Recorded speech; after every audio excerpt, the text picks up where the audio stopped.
Ang COMELEC, mga kabigada, target na maipatupad ang otomatikong adjustment sa honoraria ng mga poll workers.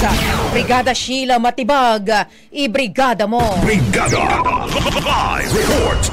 Itinutulak ngayon ng Commission on Elections o COMELEC ang batas na otomatikong magpapataas sa honoraria na matatanggap ng mga Electoral Board o EB members tuwing eleksyon.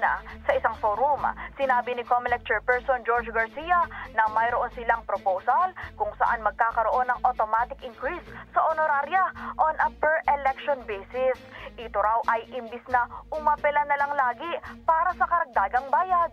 Paliwanag ni Garcia, bawat halalan, tumataas din ang gastos. Dahil dito, dapat din anyang may agad na increase sa naturang compensation.